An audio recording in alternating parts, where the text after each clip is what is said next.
Welcome back to the Security++ Bootcamp Vault.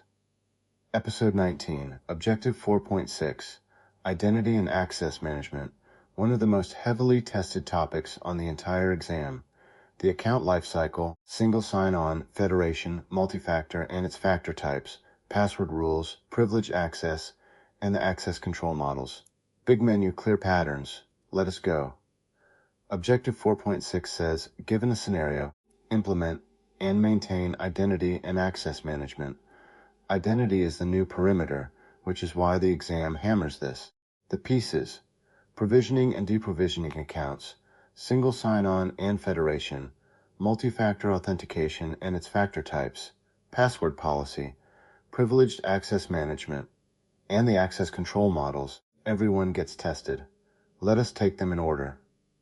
The account lifecycle. Provisioning is day one. The new hire gets accounts with exactly what the job needs. Least privilege from birth.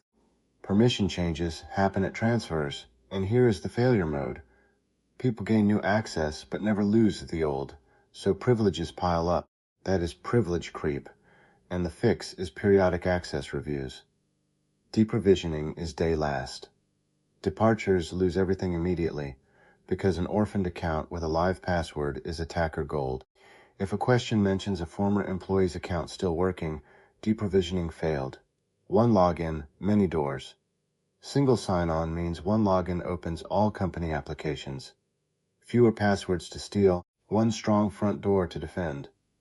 Federation extends the trust across organizations. Your company vouches for you, and partner or cloud services accept its word instead of holding your password. The trust languages. SAML carries identity assertions for enterprise single sign-on. OAuth grants applications limited access to each other on your behalf. And OpenID Connect does login on top of OAuth. Exam shorthand. Enterprise SSO, think SAML.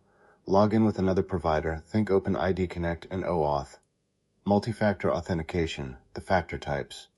Something you know, passwords and PINs. Something you have, phone app codes, hardware keys, smart cards. Something you are, fingerprints and faces. Plus somewhere you are, location, as a bonus factor. And here is the exam's favorite trick in this whole topic. A password plus a PIN is two of the same factor type, both knowledge, and that is not multi-factor. Real MFA mixes different types. Password plus phone code, yes. Password plus PIN, no. Count the types, not the steps. Checkpoint 1.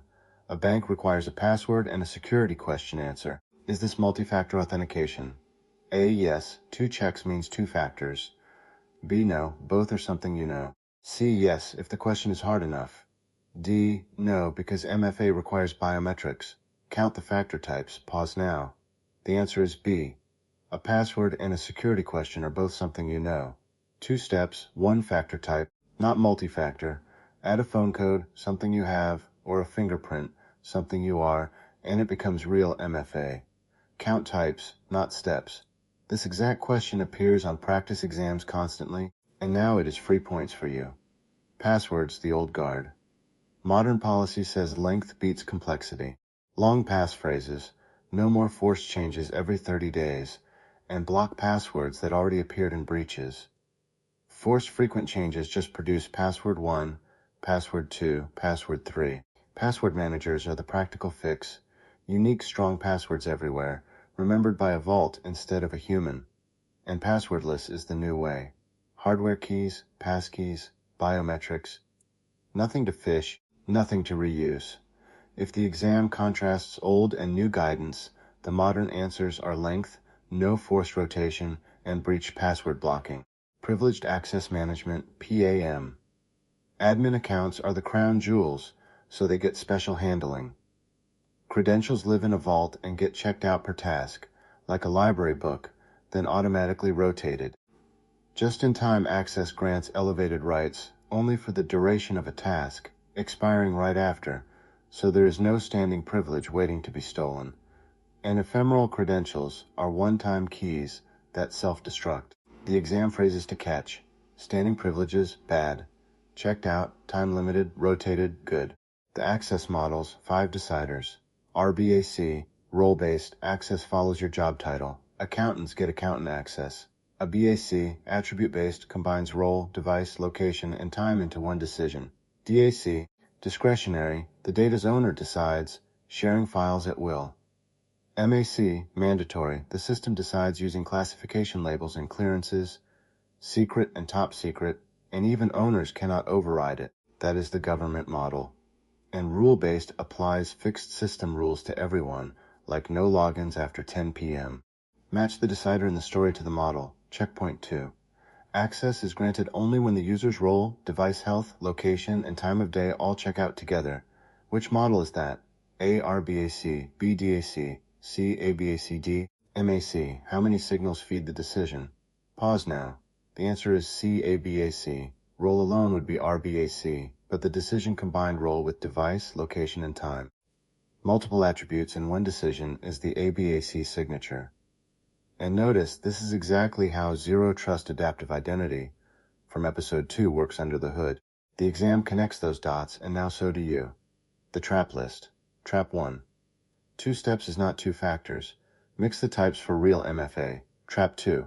A departed employee's working account is a deprovisioning failure, and piled up rights from years of transfers is privilege creep, fixed by access reviews. Trap 3.